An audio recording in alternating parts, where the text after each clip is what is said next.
I welcome you all for another edition of our e-magazine, Corporate Magnus. Today we have esteemed guest, Mr. Sanjeev Kumar Sethi, who is a deputy manager in Indian Bank, and I'm very happy to welcome him for this edition. Welcome, sir. Thank you very much.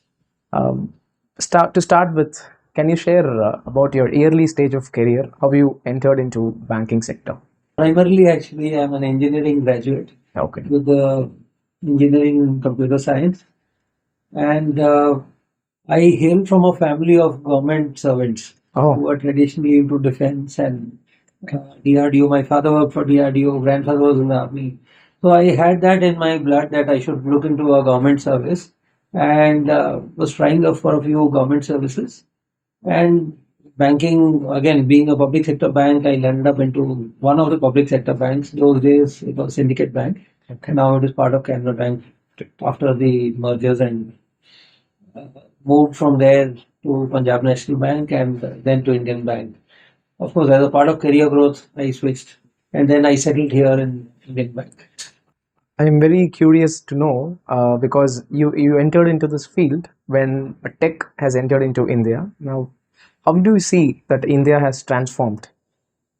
While I've joined the bank, I did specialize in computer science. So my entry into the banking also was as a specialized officer to handle computerization, what we called in those days. And it has transformed, it has come a long way. Today, I'm part of digitization or digital transformation in the bank from the days when we were actually moving banks from manual systems to computers. Today, we are actually uh, becoming part of the Digital India program. It has come a long way.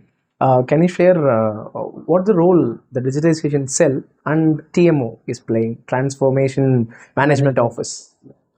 Indian Bank had undergone an amalgamation with Allahabad Bank, similar to other amalgamations which happened in the industry between the public sector banks. After that successful amalgamation process, uh, the top management, the board, decided that it's now time to take the bank to the next level. So, what is going to take us there?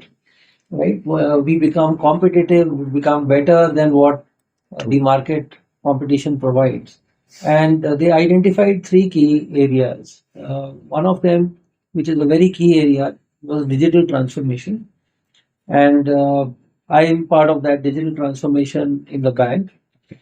The other area that the board decided was an operational transformation where we looked at the way we were doing our job, the way we were banking, and we transformed, we optimize our processes, and we bring in operational efficiency. And then the third leg was the HR transformation, where we started looking at the employees itself. Because if the employees are, their roles and responsibilities are well defined, their career and their goal paths are well defined, then the organization also grows proportionately. So there were three transformations that the bank has successfully undergone: True. digital transformation, operational transformation, and HR transformation. And I was fortunate to be a part of the digital transformation journey. It has come a long way. We did this in the span of last 3 years, and as we speak, at this point in time, in the last 3 years, from this digital transformation, Indian Bank has perhaps achieved a business of close to 2.5 lakh crores. That's a success story of our Great. digital transformation. In the bank.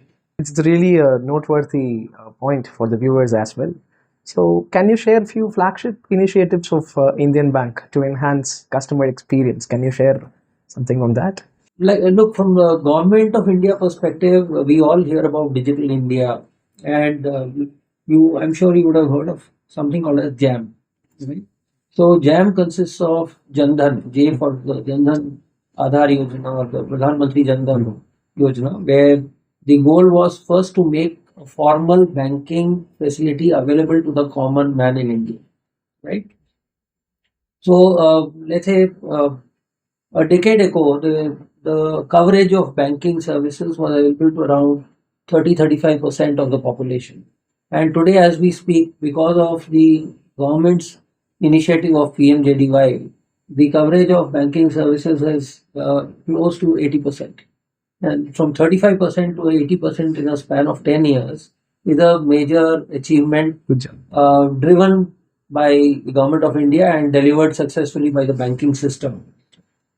It's so important to have a formal banking service available to the common man, because if you can recollect from the old days movies where the landlords would typically be the money lenders, and there would be heavy penalties for the poor people, and they would be charged exorbitant, interest Yes. for the money that was lent to the poor people.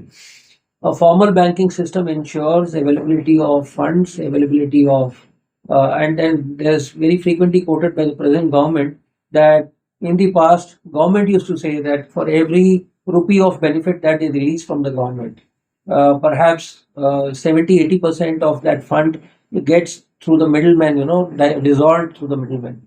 And today, with initiatives like direct benefit transfer, DBT, the money goes directly into the accounts of the beneficiaries. And today, even for us, an LPG subsidy, PDS systems are all integrated, which has actually brought so much of efficiency into the system.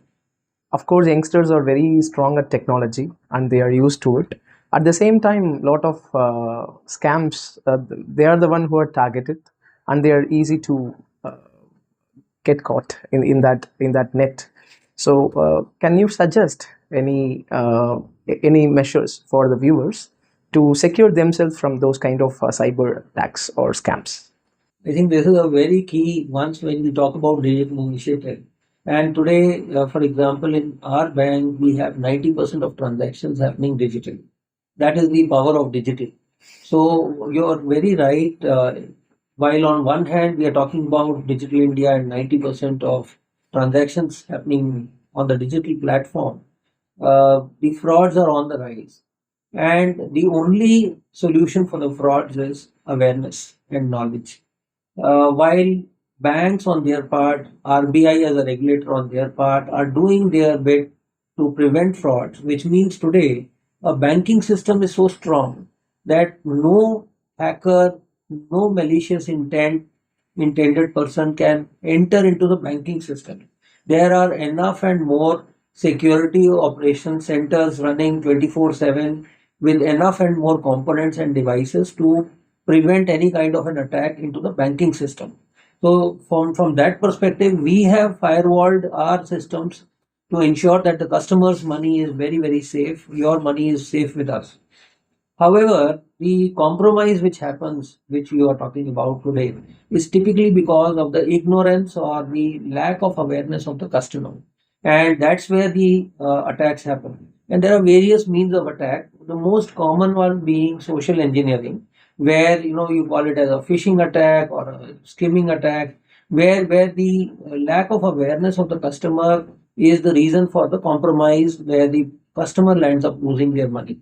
Okay, and for that, RBI, NPCI, banks like us have continuously been running awareness campaigns. You see through newspapers, through media and channels. Today, you go to a YouTube. Nowadays, if we Everywhere. sorry to Yes, interrupt, nowadays if we call someone, the awareness message we used to get. exactly. True, true, very true. So, I mean, from an awareness perspective, for today's session, what I could certainly share is that from an ATM, which is one of the oldest digital channels available to the customers. While we have been very comfortably going into an ATM, putting the card into the ATM machine and drawing money, what we don't realize is that today there are skimming machines which are available, which get stuck on top of the ATM. And the customers wouldn't even know that there's a skimmer attached on top. And when they swipe their card to get the money out, there's a cloning of the card being done, which means a copy of your ATM card gets created, with which there's a misuse possible. So it is very important that when an ATM is visited, preferably try to use an ATM in a busy marketplace, because these skimmers typically get attached in ATMs which are isolated.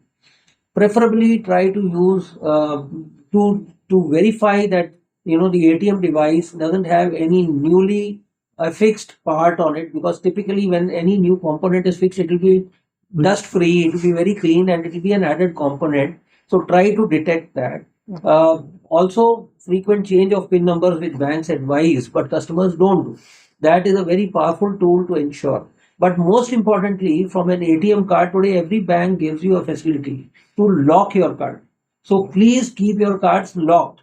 Please keep your per day limit set to zero. And there are facilities to unlock. There are facilities to set limits. So please set those limits only when you want to use it. And there are channel-wise limits available, which means there is a limit for a POS machine when I swipe the card. There is a separate limit for using it in the ATM. There is a separate limit for using it in the e-commerce websites, right? And please set it to zero. Please keep your cards locked, okay, to ensure that your money is safe. Even if the card is cloned, the fraudster will not be able to misuse it. And the similar controls are expected when you are using internet banking, mobile banking, any of these e-commerce websites that you are using. Uh, Definitely, you must go for reliable websites. Today, if you visit Facebook, you will find very, very cheap offers coming in. For example, a coat like this, they will be selling it for 300 or 500 rupees. It is practically not possible. This site is typically a fraudulent site which is leading you into sharing your credentials, user ID, password, ATM card number, expiry date, CVV, etc. There are a lot of advisories which keep coming that banks will never ask you for your CVV or expiry date or your personal details. So please never be responding to such calls. Lot of these days, a lot of people are losing money to these FedEx calls or courier services which are calling you and claiming that you have a courier and you need to deposit some money. So lot of them lure you with lottery tickets or these rummy games and all that. Please stay away from all of them. It is a hard-earned money for all of us, and we need to ensure that it is secure. While banks are doing their bit, as a responsibility towards ourselves and our families, we need to ensure that we do not download any apps. Any APK files will come to you. These are the private apps which are not coming through a Play Store. So please do not land up. Someone forwards you a file and tells you to install it. Please never, never do it. That app is meant to compromise your mobile. Everything happening on your mobile is getting transmitted into a fraudulent control center. Okay, and that control center is watching everything happening in your mobile, and he gets control of your mobile. Then he gets control of your mobile banking and all the money in your bank account.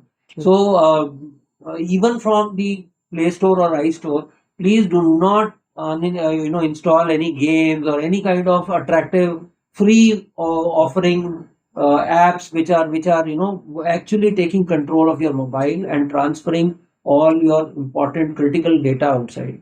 So my advice would be to at least ensure that those systems which you use for your banking services, definitely keep them with the basic, very critical services which you require and which are reliable services.